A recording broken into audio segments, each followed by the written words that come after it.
بعد ما نزلت فيديو شلون اربح من التصوير اجتني هواية اسئلة شلون اسوق لنفسي. اليوم راح اقول لك شنو معنى تسوق لنفسك وشلون تسوق لنفسك.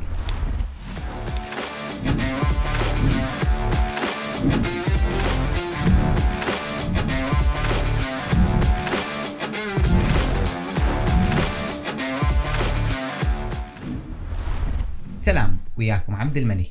بهذا الفيديو راح اقول لك شنو معنى تسوق لنفسك وشلون تسوق لنفسك، وشنو الاشياء اللي انا سويتها وفادتني، وشنو الاخطاء اللي انا وقعت بيها وانت لا توقع بيها. يلا نبلش.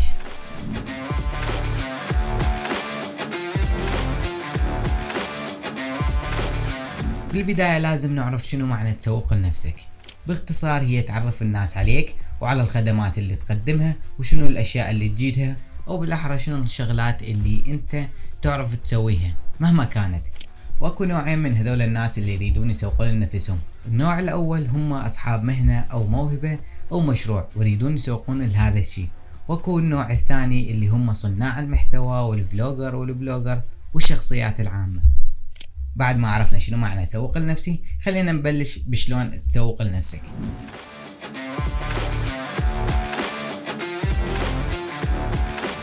واول نقطة بشلون تسوق لنفسك هي انشئ حسابات على مواقع التواصل الاجتماعي ورتبها. كل الناس صارت تستعمل مواقع التواصل الاجتماعي وبكثرة، راح تصل الناس بعمرك ما وصلت لهم فقط من خلال مواقع التواصل الاجتماعي.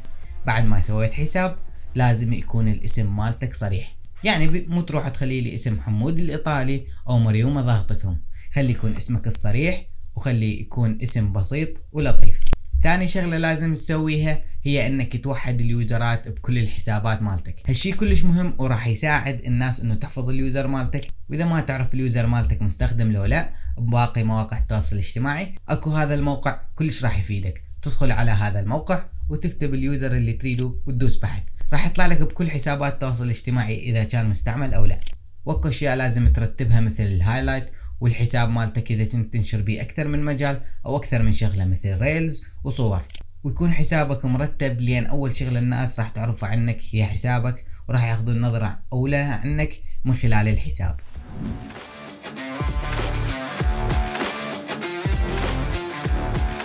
ثاني نقطة بشلون تسوق لنفسك هي لا تشتت نفسك باكثر من منصة.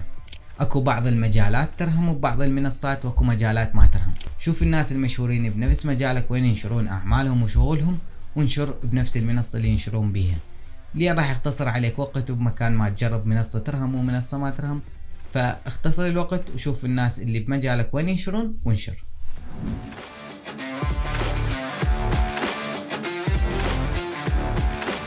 طريقة عرض العمل هي اهم من العمل نفسه. يعني شلون؟ انطيك مثال. اول ما بديت بالتصميم كنت اصمم الشعار واقص له سكرين وادزه على الواتساب 400 بكسل في 400 بكسل. الزبون كان يشوفه، واغلب المرات كان يرفض الشعار وما كنت اقدر اشتغل. بعد ما تعلمت شلون اعرض العمل بطريقة مرتبة وحلوة واسوي له برزنتيشن وموك اب وهاي الامور، اجى طلب مني الشعار. بديت اصمم له الشعار، غيرت بعض الاشياء بيه وسويت له برزنتيشن حلو ومرتب وبعثت له اياه بدون اي تعديل وبدون اي مناقشة. دز لي الفلوس ووافق على التصميم واستعمله. وهالشي ينقاس على الرسم وعلى الموسيقى وعلى كل انواع المجالات. يعني اذا انت كنت مبرمج لا تنشر لي اكواد وهاي الامور لان اغلب الناس ما راح تفهمها. اذا انت كنت مهندس لا تشوفنا خرائط لان اغلب الناس ما راح تفهم الخرائط واني منهم.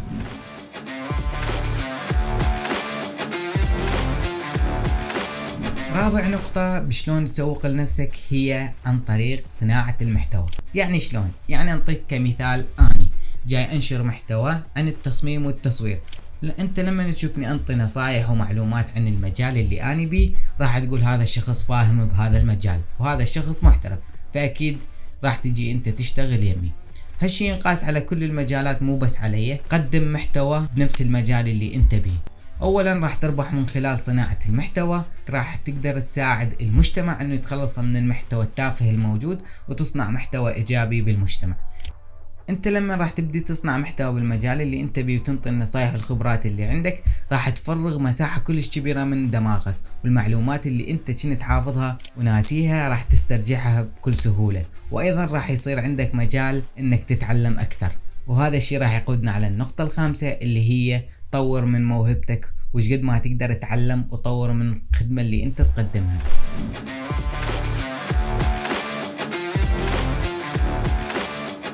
طور من موهبتك، وش قد ما تقدر تتعلم وطور من الخدمة اللي انت تقدمها. لان شفنا هواية ناس طلعوا لي فوق وصارت الناس تعرفهم، لكن بعد مدة كلش قليلة راحوا ونسوا. ليش؟ لان ما طوروا من موهبتهم، ولا طوروا من الخدمات اللي يقدموها، ولا طوروا من اي شي بيهم. فانت قد ما تقدر حاول انك تخصص يوم معين بالاسبوع او اسبوع كامل بالشهر انك تتعلم بيه وتطور من موهبتك.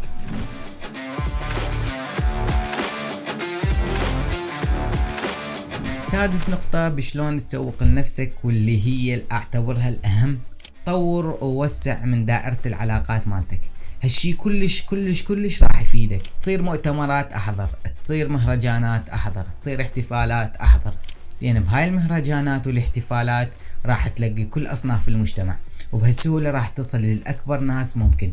تبدي تتعرف على الناس وتعرفهم عليك وتعرفهم على الخدمات اللي انت تقدمها وشنو الاشياء اللي تجيدها وشنو المواهب اللي عندك، لكن بطريقة غير مباشرة. وحاول انك تركز على الناس اللي يحتاجون الخدمة اللي انت تقدمها. انت مو تروح تقول لهم اني اريد اشتغل وياكم وعندي اني هاي الموهبة وعندي هاي الخبرة وعندي هاي الخدمة اللي اقدمها، لا، حاول انك توصل هذا الشيء بطريقة غير مباشرة. وايضا تبدي تاخذ رقم تليفونه وتاخذ الحسابات مالته وتتابعه ويتابعك. وبعد ما راح يشوف الشغل مالتك على السوشيال ميديا، اول شخص راح يجي بباله لما يحتاج هاي الخدمة اللي انت تقدمها اللي هو انت. وركز على الناس اللي يفيدونك، وركز على الناس اللي يحتاجون الخدمة اللي انت تقدمها باستمرار.